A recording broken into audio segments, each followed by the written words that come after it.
Bonjour à tous, merci beaucoup à ceux, qui sont là. Donc je vois qu'on est une petite vingtaine à suivre le live. Vous êtes archi ponctuels, presque plus que nous, mais merci beaucoup à tous ceux qui sont là. Donc aujourd'hui, on a invité Fred, de Mes Débuts Numériques, que je laisserai se présenter parce que tu te présenteras beaucoup mieux que moi.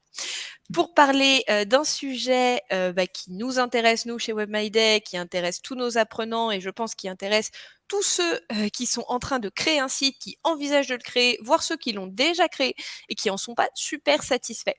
Donc le sujet, l'importance d'avoir un site internet premier sur Google pour faire décoller son audience.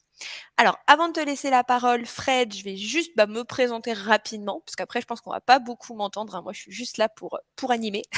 Merci, bonjour à tous ceux qui nous disent bonjour en commentaire. Du coup, moi, je suis Léopoldine, je suis la fondatrice de WebMyDay, donc le logo qu'on voit au-dessus de Fred, d'ailleurs. On aurait peut-être dû le mettre dans l'autre sens. WebMyDay, on est un organisme de formation pour les indépendants, pour les futurs indépendants. Donc aujourd'hui, on va proposer 2 programmes de formation, le programme création d'entreprise et le programme WordPress. L'objectif, c'est qu'en un temps record, avec un accompagnement assez intensif, vous puissiez acquérir une nouvelle compétence. Donc chez nous, l'accompagnement, c'est à la fois une plateforme e-learning accessible à vie avec des vidéos super courtes, super bien faites. Je suis bien placée pour le dire parce que c'est moi qui les ai faites. Et surtout un accès à vie. En parallèle, vous avez un formateur qui vous est attitré avec un rendez-vous par semaine pour vraiment vous challenger, aller un peu plus loin et puis qui vous partage aussi son quotidien à lui sur l'outil sur lequel vous êtes en train de vous former. Et enfin, un support et une communauté archi bienveillante. D'ailleurs, je vois dans les commentaires certains de la communauté WebMyDay. Merci d'être là. Ça fait toujours plaisir. Vous êtes toujours là pour nous soutenir. C'est un vrai plaisir de vous voir ici. Donc, merci beaucoup. Et voilà, je crois que j'ai tout dit pour WebMyDay. De toute façon, comme d'habitude, hein, je suis dispo sur LinkedIn, en mail, si jamais vous avez besoin d'en discuter ou que vous voulez en savoir un peu plus. Et puis, du coup, Fred, je pense que tu nous représenteras aussi un tout petit peu. Donc, on Bien verra si sûr, tu fais mieux que moi.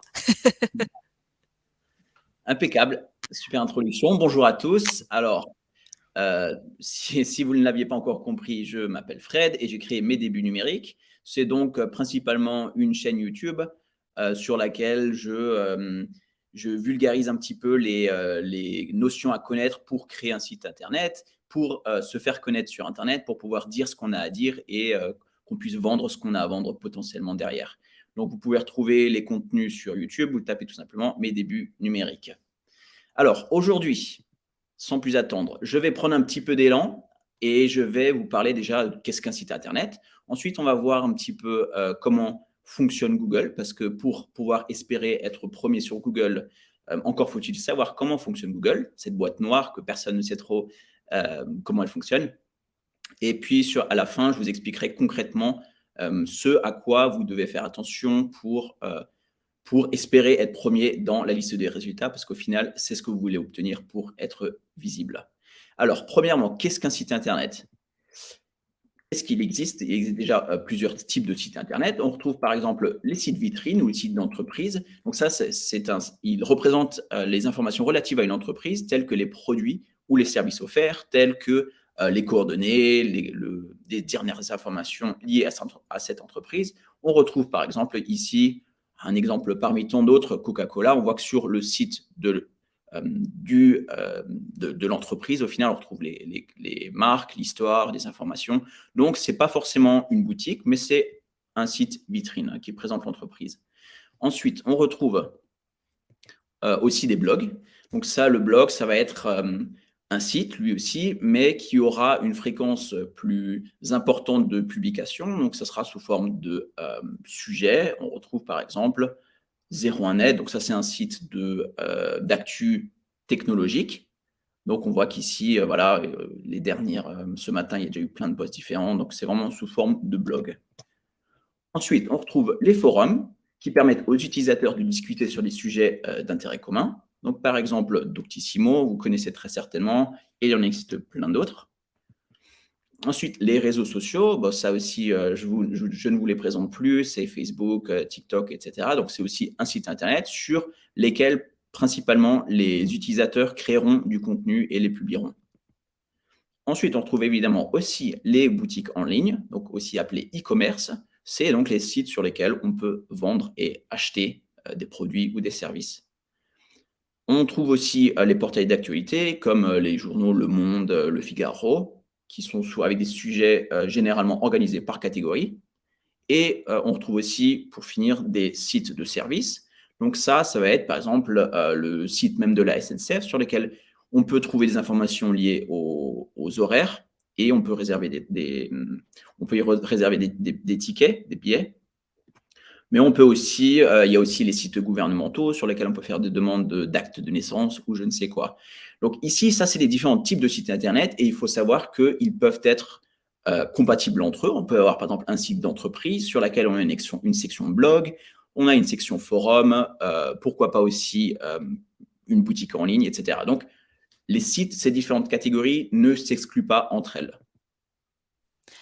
Alors, je me permets d'intervenir, Fred, c'est Mhm. hyper important que tu le dises parce que c'est vrai que, nous, quand les gens arrivent chez WebMyDay, ça fait partie d'une des premières, d'un des premiers freins, en fait. On voit un peu la différence entre le site vitrine et le blog, mais c'est vrai qu'il y a pas mal de personnes au démarrage, qui n'imaginent pas qu'on puisse faire un tout ensemble, voire que les choses puissent évoluer aussi. Tu peux commencer avec un vitrine, on en parlera certainement pour le SEO, au bout de quelques mois te dire: «Tiens, je vais peut-être mettre un blog là-dessus», et puis pourquoi pas 1 an plus tard commencer à vendre des choses. Donc Exactement. super liste, hyper exhaustive. Alors j'avoue, j'ai jamais été aussi loin. Ouais. Mais ce qui se fait souvent, en effet, c'est de commencer par un site vitrine parce que c'est ce qui est en général le plus simple à mettre en place et ça demande un petit peu moins d'efforts. Mais on verra plus tard qu'il peut être judicieux de le faire évoluer, donc que ça soit pour vendre des produits ou pour ajouter des contenus et ainsi espérer être mieux référencé sur Google. Donc on va voir ça tout à l'heure. Alors, une fois qu'on a décidé de créer un site internet, par exemple un site vitrine, il va falloir réserver ou mettre en place un certain nombre de choses. Donc, vous avez peut-être entendu parler de l'hébergeur. Donc, qu'est-ce que c'est et pourquoi est-ce que c'est important? Alors, si vous avez votre site internet, concrètement, sans entrer trop dans les détails, un site internet est hébergé ou votre contenu est stocké auprès d'un hébergeur. Et un hébergeur, c'est rien de plus qu'un ordinateur qui est mis à disposition, que vous louez à l'année et qui est mis à disposition par une entreprise, que ce soit OVH, Hostinger, il en existe plein. Donc, votre site s'y trouve. Donc, c'est comme si vous lui donniez une clé USB avec votre site et l'hébergeur va se charger de mettre à disposition vos contenus aux yeux de tout le monde. Donc, quels sont les différents facteurs qui définissent l'hébergeur et qu'est-ce qu'il faut prendre en compte pour prendre les bonnes décisions? Alors, il existe la disponibilité, car comme je viens de vous l'apprendre, de vous l'enseigner, un site internet, un ordinateur, il faut qu'il soit tout le temps disponible. Parce que si vous débranchez votre ordinateur ou que vous l'éteignez, votre site ne sera plus disponible. Donc, même s'ils sont en général, ils ont des taux de disponibilité de l'ordre de 99,99%, donc presque tout le temps disponible, les hébergeurs peut-être de bas de gamme auront potentiellement des problèmes techniques et votre site ne sera donc plus disponible. Donc en général, ça c'est tous les hébergeurs sérieux ont des bons taux de disponibilité, mais encore faut-il s'en assurer. Ensuite, les performances. Ici aussi, il existe comme votre ordinateur, des ordinateurs plus puissants que d'autres. Donc, qu'est-ce que ça veut dire concrètement? Si vous prenez un hébergeur ou une formule plus lente, votre site sera plus long à charger. Et ça, c'est aussi un facteur extrêmement important pour le référencement Google, comme on va le voir tout à l'heure. La sécurité, parce que ce sont vos données et vous ne voulez pas que l'hébergeur se fasse cambrioler ou qu'il se fasse piquer les données. Donc encore faut-il qu'il soit aux normes avec la GDPR notamment. C'est une nouvelle régulation européenne qui garantit aux utilisateurs que les données sont bien stockées, etc. Donc il faut aussi, là aussi, que l'hébergeur soit en norme. Ensuite, le support, parce que si vous avez des problèmes techniques, vous voulez peut-être contacter l'hébergeur pour qu'il, je sais pas, qu'il mette en place un autre site, qu'il fasse des modifications liées à peut-être pas au contenu de votre site, mais à l'infrastructure ou à l'architecture de votre site. Par exemple, si vous voulez augmenter la performance, vous allez opter pour un autre forfait qu'il propose. Et enfin, évidemment, le tarif, parce que tous ces différents facteurs qu'on vient de voir sont liés à des forfaits différents. Donc, en général, par exemple, OVH va proposer, par exemple, un tarif entrée de gamme autour des 3 € par mois qui va comporter un certain nombre, une certaine performance, une certaine disponibilité, un support. Mais si vous payez plus, vous allez, par exemple, pouvoir directement les appeler et ne pas devoir passer par les emails ou les tickets qui peuvent prendre plus longtemps à être traités. Pourquoi quels sont les hébergeurs les plus connus? Donc, on a OVH Cloud et Hostinger. Donc, OVH, c'est ce que j'aime beaucoup, c'est français. Je crois ils ont leur serveur à Strasbourg. Et donc, à vous d'aller d'aller comparer un petit peu les différents tarifs, ce qui vous convient. En général, c'est assez bien expliqué sur leur site internet. Par exemple, vous pouvez opter pour un hébergeur y stocker 5 ou 10 sites différents. Donc, ça va dépendre un petit peu du forfait pour lequel vous allez opter. Donc, ensuite, une fois qu'on a notre hébergeur, il va falloir réserver un nom de domaine. Donc, le nom de domaine, c'est l'adresse que vous allez saisir dans la barre de par exemple, de Google Chrome ou de Safari, Microsoft Edge. Et c'est ce qui va permettre d'afficher votre site internet. Alors, vous posez peut-être la question, est-ce que vous devez choisir .fr ou .com? Quelle est la différence? Alors, ce qu'il faut savoir ici aussi, c'est que ici, quand on regarde bien, au début, c'est pas quand Internet a été créé, mais tout au début, on n'avait qu'un seul nom de domaine, une seule extension. Donc, c'est ce qui va se trouver après votre nom que vous allez choisir. Ce sera le .fr ou .com. Au début, il n'y en avait qu'un et on voit que tous les ans, il y en a eu 2000 supplémentaires. Donc là, si on clique ici, je vais vous montrer rapidement les noms de domaines disponibles. On a US, on a IN, Shop, Tech, Dev, Life, et là, il en existe encore plein d'autres. Agency, Amsterdam, appartement, etc. Donc là, on n'est que dans les A. Vous voyez que la liste est extrêmement longue. Et ce qu'on peut voir ici aussi, c'est que les prix varient en fonction de l'extension. Donc, ce nom de domaine, vous allez pouvoir le réserver directement chez OVH, par exemple. Donc, c'est ce que je vous conseille de faire. Si vous optez pour un hébergeur chez OVH, souvent, ils vous offrent d'ailleurs la première année, vous allez pouvoir y réserver aussi votre nom de domaine. Est-ce que tu sais en quelle extension on est, nous, chez WebMyDay, Fred? Ça doit être en .com ou .fr. Non, on est en .io. Ah, .io. On a découvert après ce que c'était. Tu sais ce que c'est le .io? .io. C'est pas pour les conférences, un truc comme ça? Non, c'est International Ocean. Océan international. Ah ouais, Je me demande pas ce qu'on fiche là-dedans. On en parlera pour le référencement, je pense. Nous, on n'a pas fait le choix le plus judicieux, typiquement. Après, étant donné que par exemple, si vous voulez opter pour un .com, faut-il qu'il soit disponible. Donc ça, vous pouvez, par exemple, sur OVH, vous allez pouvoir directement tester, dire est-ce que le site est encore disponible et si oui, vous pouvez le réserver et sinon, vous devez changer votre nom ou alors opter pour une autre extension. Donc ici, tout le monde peut réserver un .com. En général, il y a très peu de régulation. Par exemple, les International Ocean. Mais pour les sites français, par exemple, il faut que vous soyez résident ou de nationalité française. Donc, ça va viser aussi, ça va avoir un impact sur deux choses, je dirais. Premièrement, sur le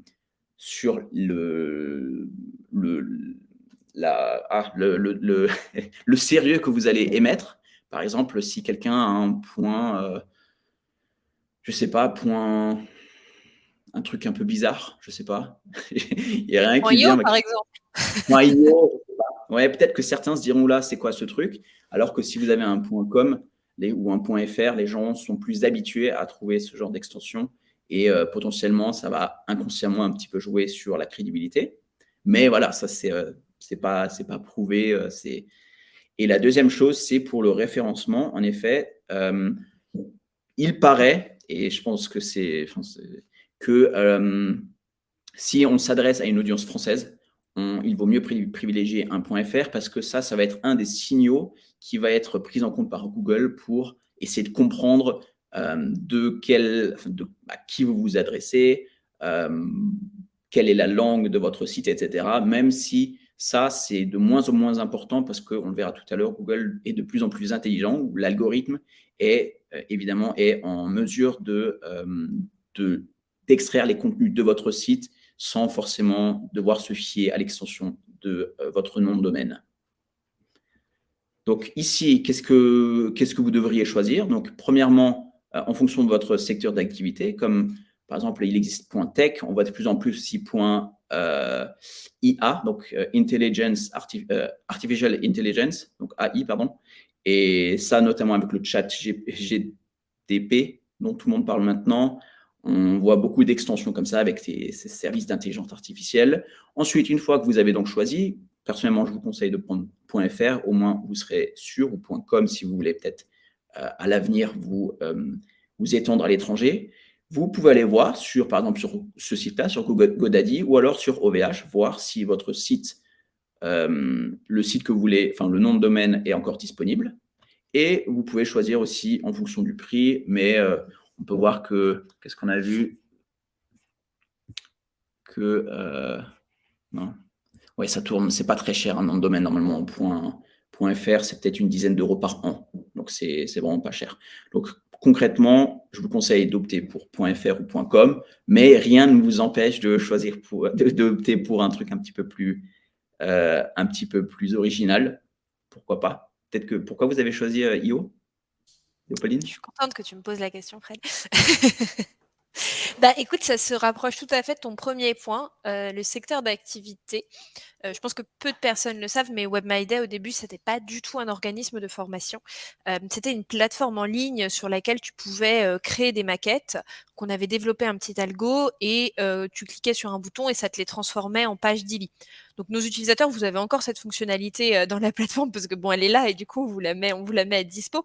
Mais du coup, et donc après avoir fait ça, et là, c'est là que la formation commençait, tu avais des tutos en ligne pour apprendre à utiliser cette page que tu avais exportée, tu vois. Mais du coup, pourquoi .io? Parce qu'on était sur une boîte tech. On était sur une boîte tech, on s'adressait surtout voilà, aux freelances qui avaient besoin de gagner du temps, tu vois, pour faire leur maquette plus rapidement. Spoiler alerte, le produit ne répondait pas du tout aux attentes, mais tu vois, au début, le .io correspondait très bien au secteur d'activité et à la cible. Donc c'est pour ça qu'on est en .io. Là aujourd'hui, on aurait tout intérêt à être en .fr. On est spécialisé sur le marché français, même si on a quelques amis canadiens qui ont suivi notre formation. Mais enfin bon, ils se lèvent à 5 heures du matin, donc je suis pas sûre que ce soit très porteur.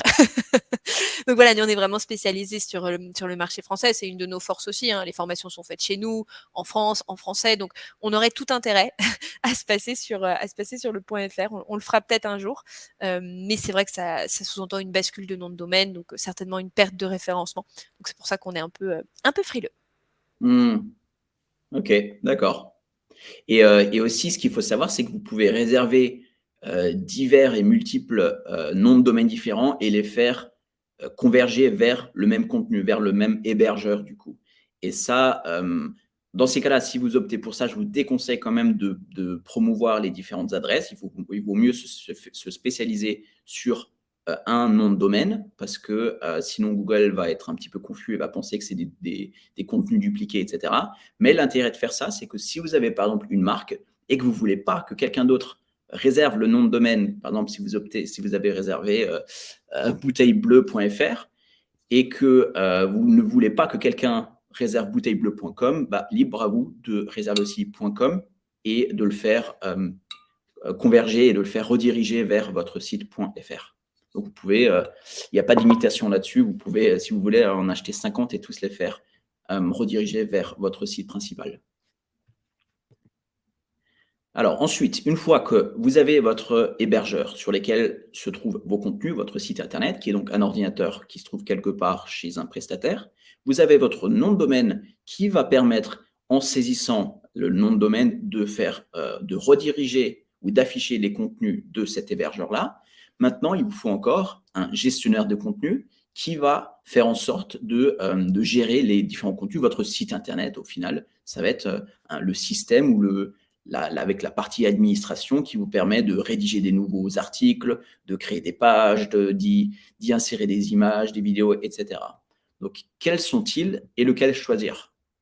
Alors, parmi les plus connus, vous avez très certainement entendu parler de WordPress, l'un des CMS, donc c'est Content Management System, c'est la même chose que gestionnaire de contenu.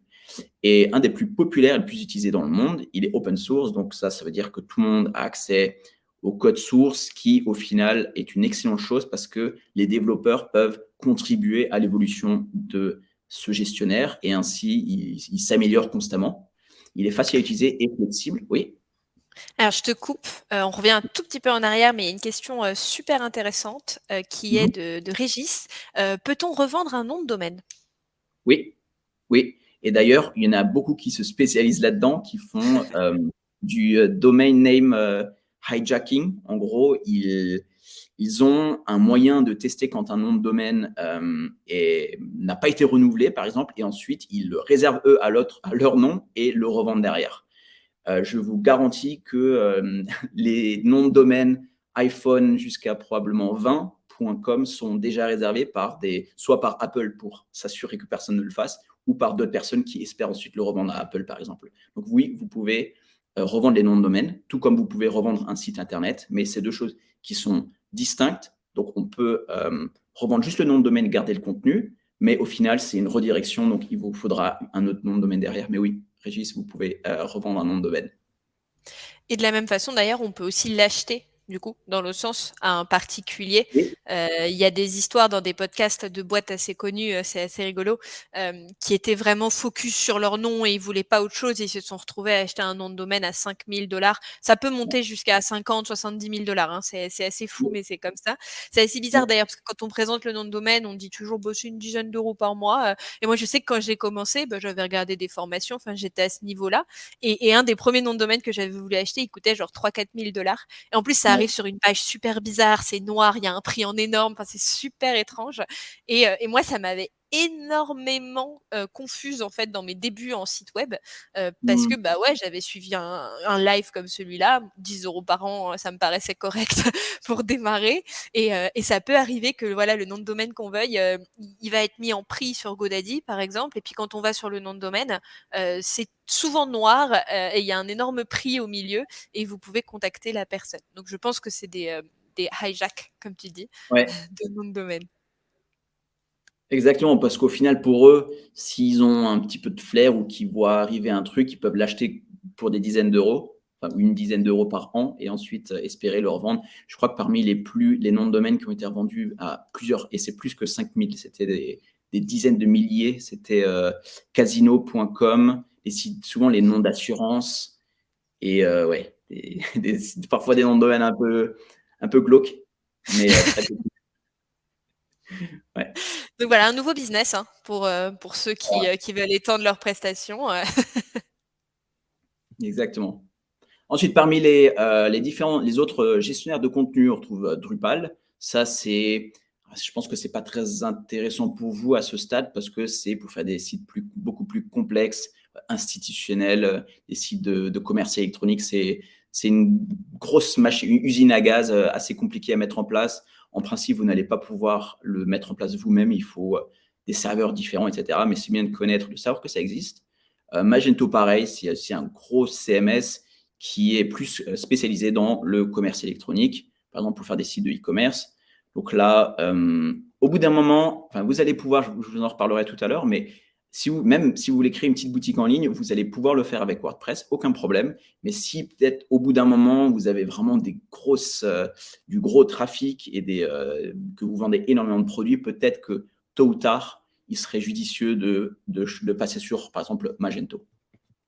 Ensuite, on a Shopify, qui est aussi une plateforme qui a fait, je crois que qui a pas mal percé à l'époque du dropshipping. C'était cette tendance qui consistait à acheter des produits peu chers en Chine directement chez le producteur, chez le fabricant, et mettre en place petite boutique en ligne et revendre les produits. Donc Shopify permet de faire ça. Et l'avantage ici, c'est que Shopify se charge directement de vous mettre à disposition un hébergeur. Donc, ce qu'on a vu tout à l'heure, tout est inclus. Shopify vous met à disposition. C'est plus clé en main que WordPress, mais plus cher et à mes yeux plus limité aussi pour faire dans l'évolution future de votre site. On a aussi PrestaShop, similaire.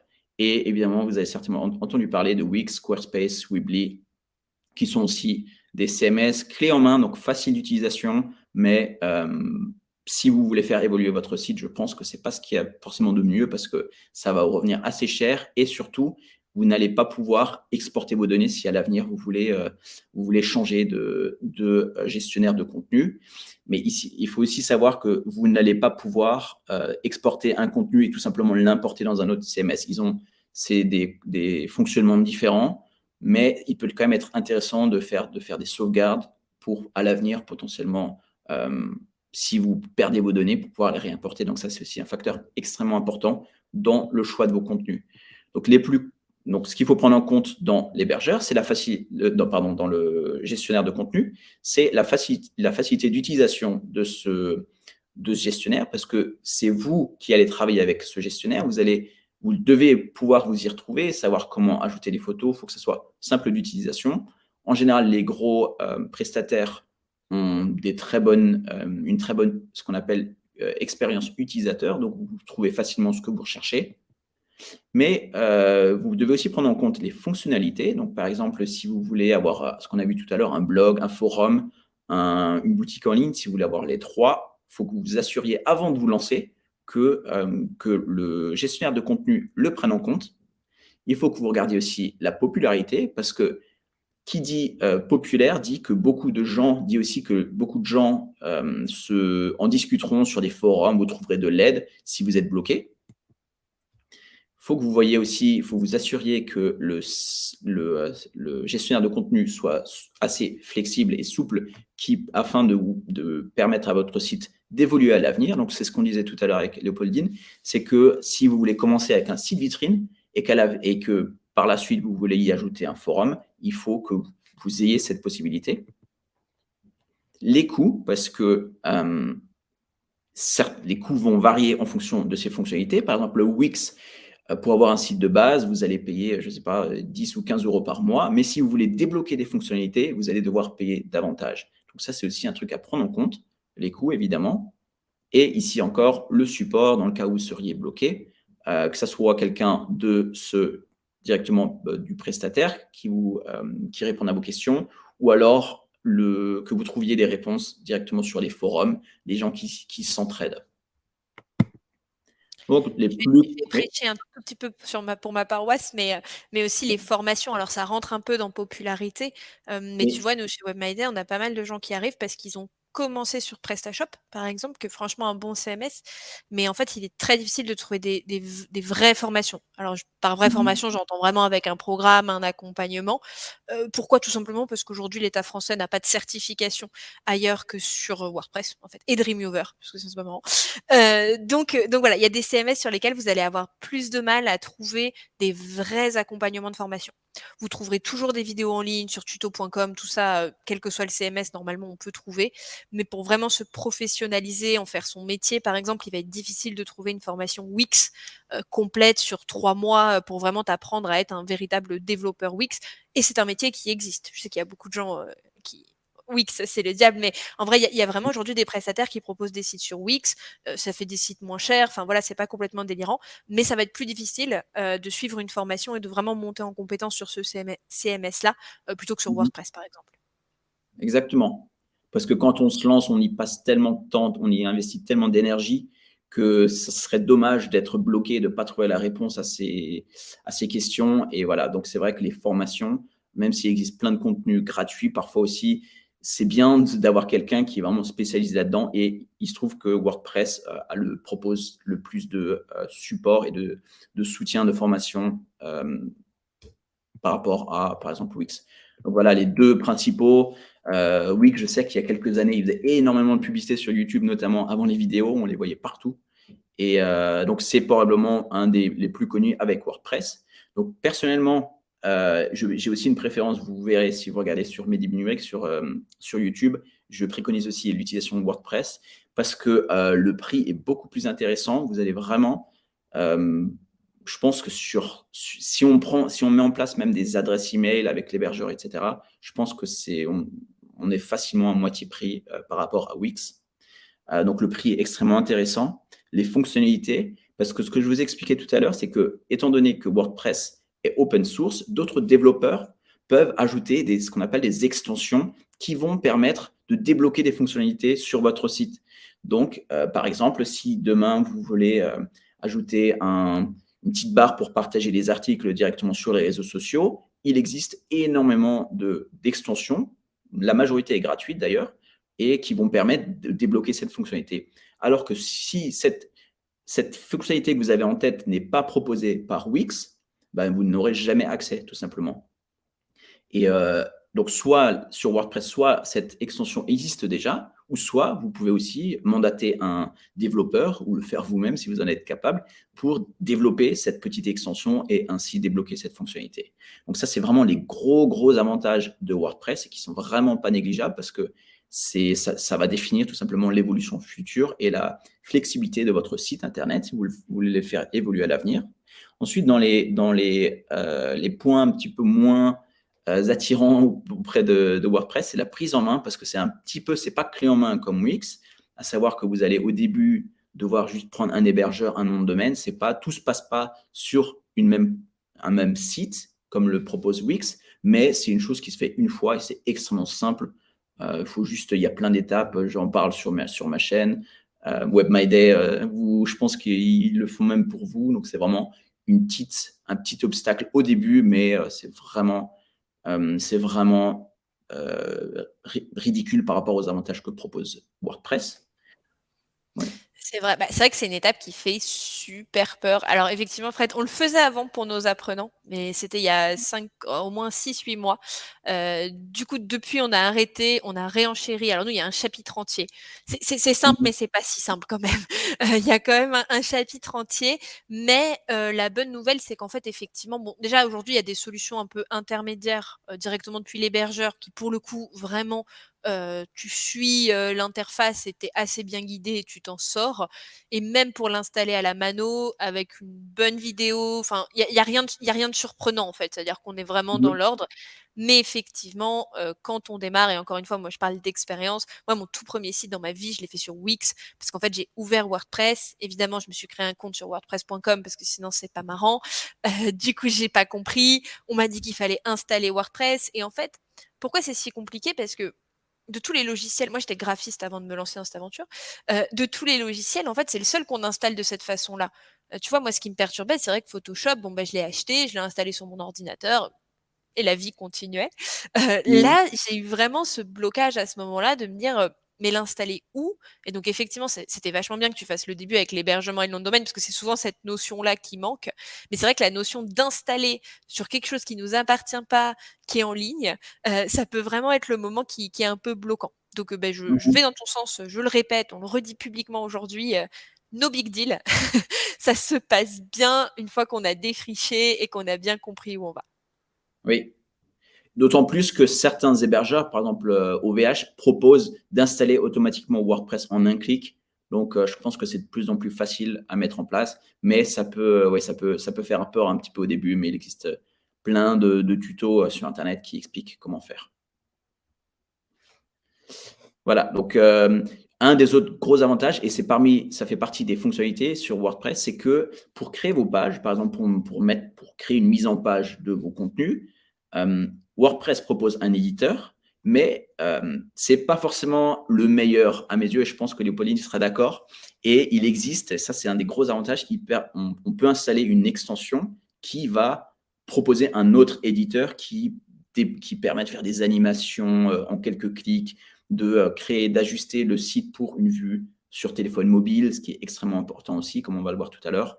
Mais donc, voilà, donc ça, c'est aussi une fonctionnalité. Si vous n'aimez pas l'éditeur WordPress, vous pouvez en installer un autre et ainsi modifier la prise en main. Il manque un E.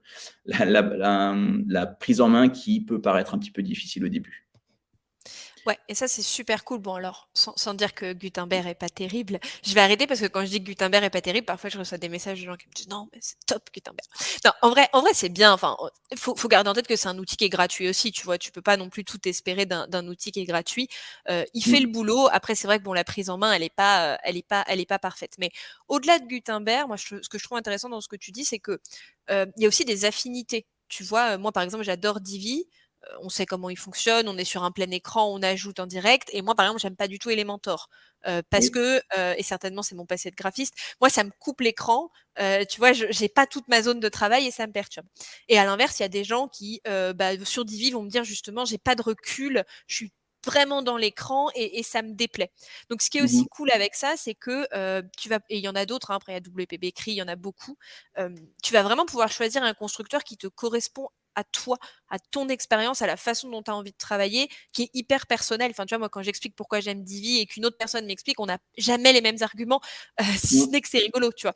Mais on n'a jamais les mêmes arguments. Du coup, il y a aussi cette chose-là, c'est que tu peux vraiment. Et puis tu peux évoluer aussi. Il y a des gens qui commencent sur Elementor et puis après qui ont besoin voilà, d'un peu plus d'espace d'écran et je les comprends. Et là, tu vas Mmh. pouvoir changer de constructeur. Donc ça, c'est aussi, tu vois, c'est un point positif que j'ai encore jamais mis dans la formation, mais je crois que je vais le rajouter. C'est un super point positif. Exactement. Bah, moi aussi, pareil, je préconise l'utilisation de Divi parce que, au-delà de la méthode ou de la manière dont on travaille, ça, comme dit, ça débloque encore plus de tous les effets et cetera qui sont pas forcément disponibles avec l'éditeur par défaut WordPress. Mais voilà, tout ça pour dire que les fonctionnalités qui sont débloquées à travers l'installation d'extensions sont vraiment un facteur, sont vraiment décisifs à mes yeux et présente ainsi un énorme avantage par rapport à Wix. Alors maintenant que vous avez votre site internet, vous voulez absolument qu'il soit donc parmi les premiers résultats parce que c'est là que c'est en étant premier que les gens cliqueront sur votre site et découvriront ce que vous avez à proposer. Donc pour savoir comment être premier, il faut savoir comment fonctionne Google. Alors, vous pouvez peut-être vous posez peut-être la question de savoir comment est-ce que Google découvre mon site internet? Parce que c'est pas une personne qui tape tous les noms de domaine existants dans l'espoir qu'il existe un nouveau site. Donc, il existe trois manières différentes. La première consiste à Google. En fait, Google, c'est comme une énorme base de données ou un énorme répertoire dans lequel il liste tous les différents sites. Parfois, l'algorithme, donc c'est un robot, c'est un script automatisé qui va parcourir tous les sites internet qu'il connaît déjà pour voir s'il y a peut-être des modifications qui ont été apportées au site et ainsi mettre à jour les résultats. Mais concrètement, soit si vous avez un nouveau site ou une nouvelle page de votre site internet, par exemple, Google peut, par exemple, s'ils vont visiter votre site une fois par semaine, il va voir, ah, il existe un nouveau lien vers une page que je ne connais pas encore. Donc, en parcourant un contenu déjà qu'il connaît déjà, Google va voir un nouveau lien et va cliquer en quelque sorte sur ce lien et découvrir cette nouvelle page et ainsi la référencer, l'ajouter à sa base de données et pour pouvoir l'afficher dans la liste des résultats. Donc, la première option, c'est le lien interne. Donc, si votre site est déjà connu, en ajoutant un lien vers votre nouvelle page, Google va tôt ou tard en découvrir l'existence. De la même manière, si vous avez par exemple un nouveau site que Google ne connaît même pas encore votre page d'accueil, s'il parcourt un autre site donc, qui n'est pas le vôtre et que ce site fait un lien donc cliquable vers votre site à vous, de la même manière, Google va suivre ce lien-là et va ainsi découvrir l'existence de votre site et ensuite naviguer, essayer de voir un petit peu toutes les pages que vous présentez sur votre site, notamment les liens internes, et ainsi, au fur et à mesure, mettre à jour sa base de données. Et une fois qu'il connaîtra votre site, il pourra venir, comme dit, une fois par semaine. Si vous publiez régulièrement, il va voir que vous publiez régulièrement, il va venir une fois par jour et mettre à jour ainsi sa base de données. La troisième méthode consiste à soumettre son site internet à ce qu'on appelle le Google Search Console. Donc ça, c'est une interface proposée par Google. Vous pouvez vous y inscrire gratuitement. Et là, vous allez tout simplement soumettre votre site, dire, voilà, j'ai cette nouvelle page, s'il te plaît, va la visiter et pour pouvoir la référencer dans tes résultats et la faire afficher du coup. J'aime bien le s'il te plaît. Il faut toujours être très gentil. On veut que Google C'est sûr, elle est suive. très gentille. Parfois, Ouais, il la traverse et il a ce message d'un agréable sans fin qui est la page a été traversée mais ne peut pas être indexée. Point. ouais, Ça veut ouais. dire que le contenu est quand même pas super et du coup, je vais me permettre de pas le montrer. C'est vrai que Mais parfois on se met exactement et là, ça prend beaucoup plus longtemps que prévu ou Google refuse de l'indexer. Parfois, c'est un petit peu aléatoire, c'est vrai. Mais en principe, ça alors fonctionne bien. après, ouais, après la meilleure méthode évidemment, c'est de faire tes 3 points, si Ouais. c'est possible. Donc dès que la page est en ligne, bon par exemple, un article de blog, chez WebMyDay, hop, l'article de blog est en ligne. Dans l'article, on va mettre, un lien interne vers, pardon, dans la page formation, on va mettre un lien, vers cet article pour que voilà. Ensuite, tu peux te rapprocher d'un partenaire ou éventuellement avoir une stratégie de netlinking pour que quelqu'un d'autre, parle de ton article et tu le déclares dans la Google Search Console. Si tu as le Mmh mh. temps et que tu as une vraie stratégie de SEO, tu maximises tes chances. Exactement. Ouais. Alors ensuite, une fois que Google connaît, a indexé mon site, comment est-ce qu'il, définit, comment est fabriquée la liste des résultats? Alors il y a un certain nombre de facteurs qui sont pris en compte. Premièrement, le contenu de la page, bah, évidemment la pertinence des mots-clés de la recherche par rapport au contenu de la page. Donc si je cherche, construire une, piscine chauffée, pas forcément recommandé en ce moment, mais il va essayer de trouver les contenus dans sa base de données. Il va voir, ah, ce site-là a l'air de parler de ce sujet-là. Je vais essayer enfin, je vais le mettre, je vais l'afficher parmi les premiers résultats. Parce que ce que veut Google, c'est répondre à une question que se pose ou une requête qu'a inséré un utilisateur. Donc, évidemment, la pertinence des mots-clés, c'est ce qu'il y a de plus important. On verra un petit peu plus tard comment optimiser ça. Ensuite, les backlinks, ça, c'est les liens externes qui vont être, c'est par exemple un lien pointant vers, c'est pas très complet, vers un autre site qui pointerait vers, qui créerait un lien vers votre site à vous. Donc ça, c'est un signal qui est envoyé à Google extrêmement fort parce que ça veut dire qu'un autre site qui ne vous appartient pas, ou d'ailleurs qui peut vous appartenir aussi, ça c'est une autre stratégie, s'intéresse à votre site et vous recommande vos contenus parce qu'ils y présentent un lien qui pointe votre site à vous.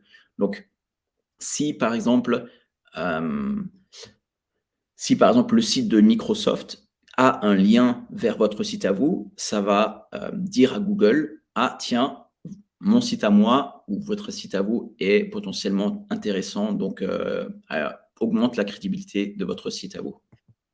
Donc, je vous conseille aussi, on verra ça tout à l'heure, mais je vous conseille de démarcher des partenaires pour qu'ils fassent des liens vers votre site à vous. Et en principe, ils vous demanderont la même chose en échange.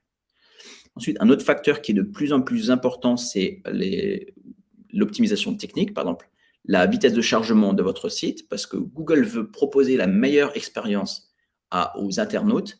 Donc, un site long à charger, personne ne veut ça.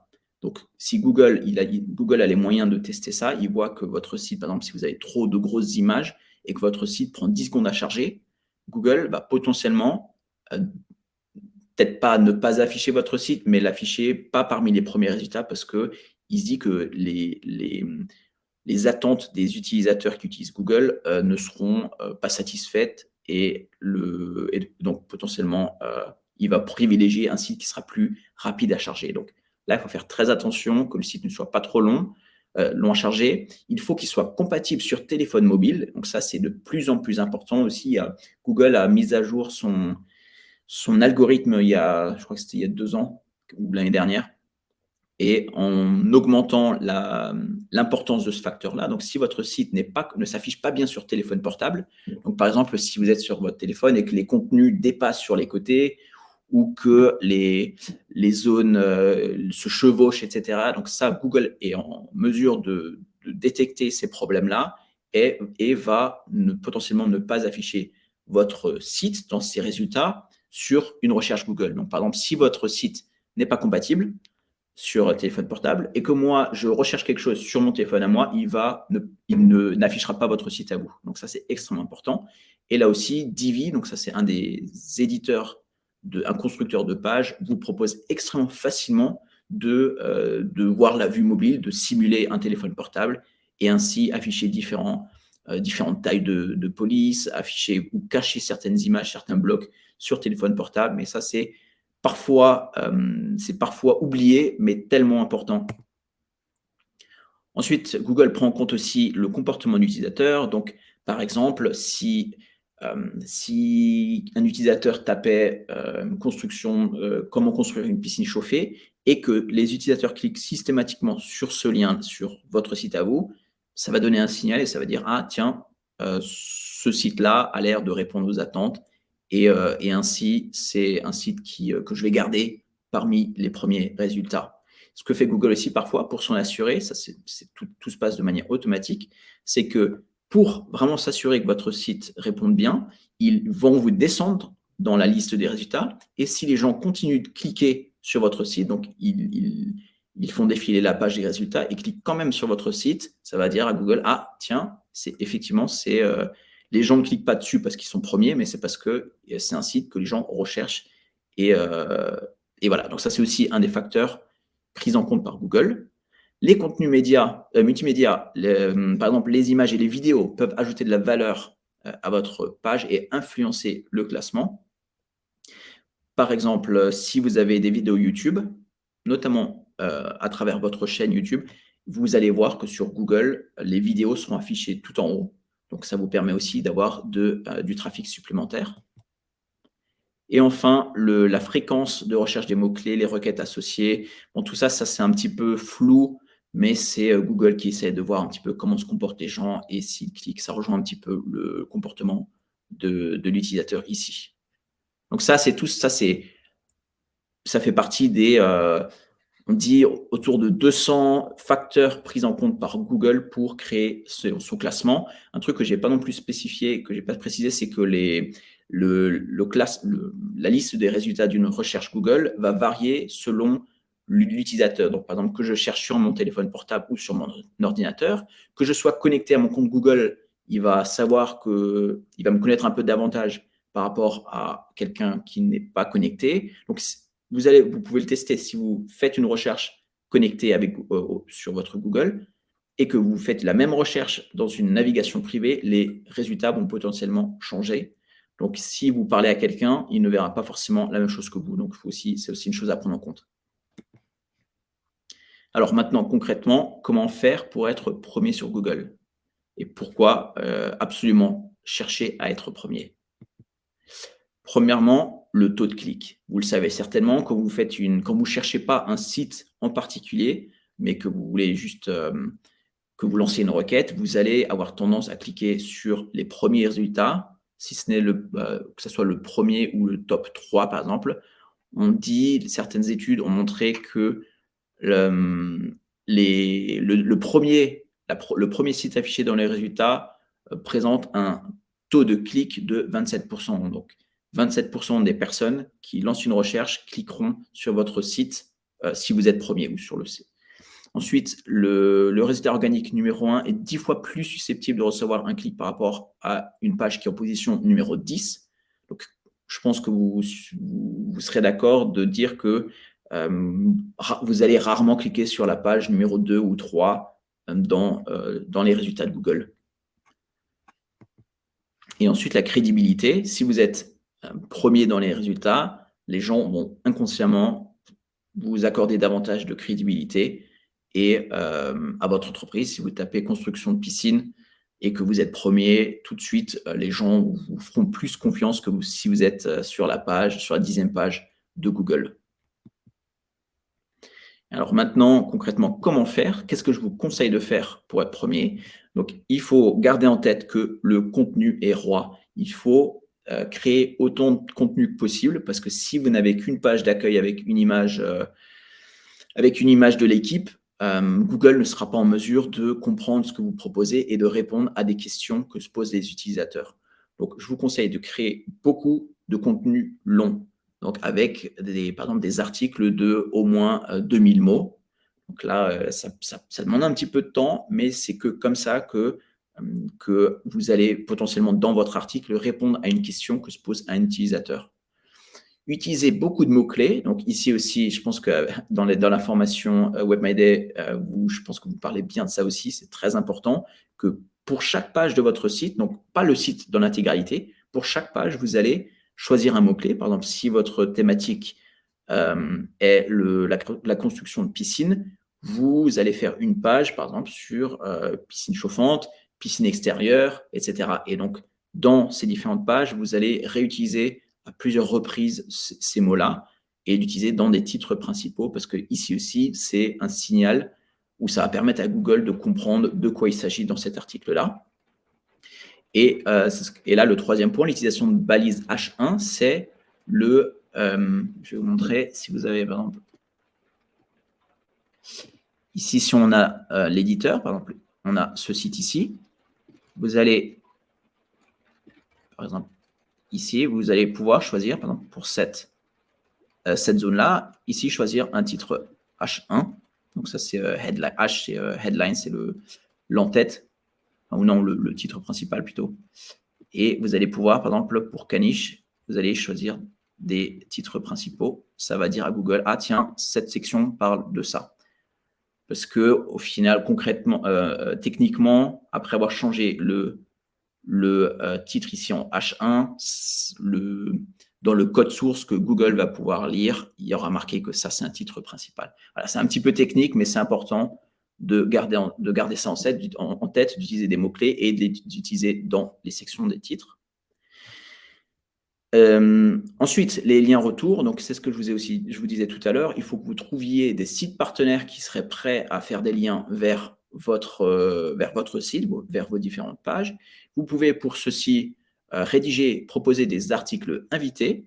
Donc ce que vous allez faire, c'est que vous allez rédiger, par exemple, si vous avez un site sur la nutrition, vous allez pouvoir contacter, par exemple, les sites de sport, par exemple, ou de coachs sportifs, et leur proposer de rédiger pour eux, de leur proposer un article que vous aurez rédigé, et dans cet article, vous mettrez un lien vers votre site à vous à la fin en disant il est important de bien se nourrir et vous trouverez davantage d'articles sur ce site-là, et ça sera un site vers vous. Donc, l'avantage de procéder de cette manière, c'est que le site partenaire, pour eux, ils auront déjà l'article tel quel, ils vont pouvoir le publier, ça leur demandera aucun effort, et vous, en échange, vous aurez un lien vers votre site, ce qui attirera des gens qui cliqueront dessus, mais aussi donnera un signal à Google et en disant que voilà, votre site a valu la peine d'ajouter un lien vers votre site à vous.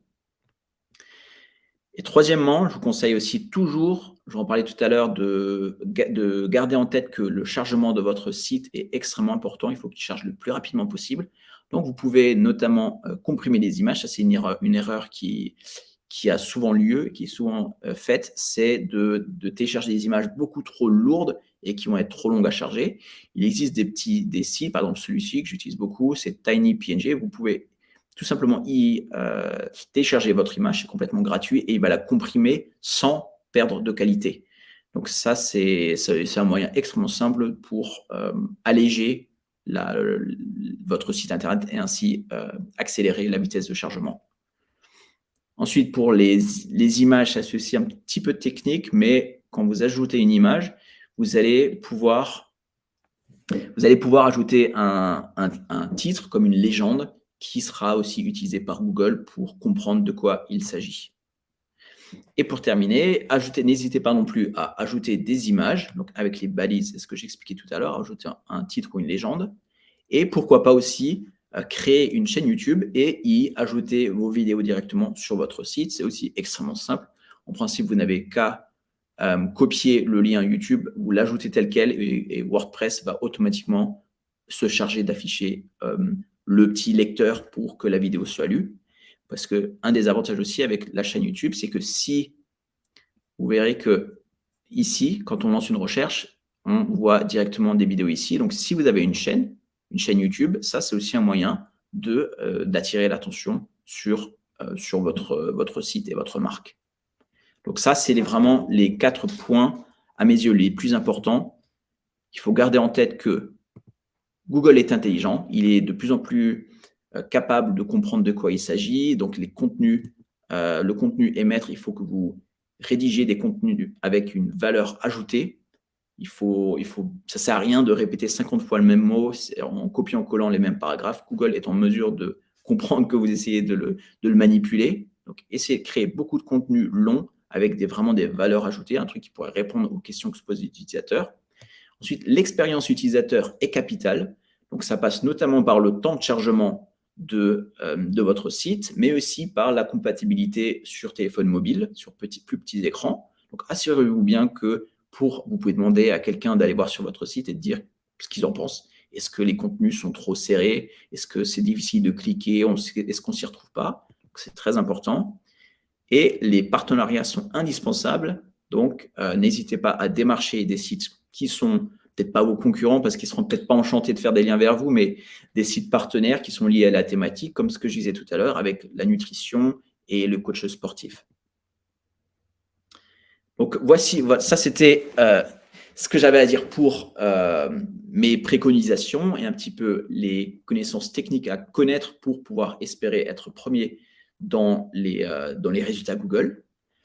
Et si vous voulez aller plus loin, évidemment, il y a toujours WebMyDay qui est là à votre disposition et qui vous propose, comme l'a dit tout à l'heure Léopoldine, des formes, énormément de formations, et je confirme, extrêmement bien faites, pas trop compliquées, mais qui couvrent quand même suffisamment la thématique de manière à pouvoir se débrouiller tout seul. Mais il y a aussi les coachs qui vous accompagnent parce que ça arrive tout le temps qu'on soit bloqué et ça peut être extrêmement frustrant. Donc, si vous voulez, si vous ne connaissez pas encore les offres, je vous conseille, vous pouvez tout simplement cliquer sur ou insérer ce lien-là.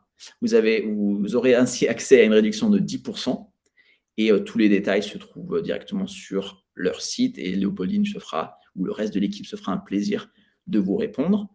Et puis, si vous voulez voir d'autres contenus qui vous aident à faire connaître votre marque sur Internet, que ce soit à travers votre site Internet, mais pas que, aussi avec comment créer des listes d'emails pour pouvoir contacter des personnes, etc., je vous invite à aller voir ma chaîne YouTube.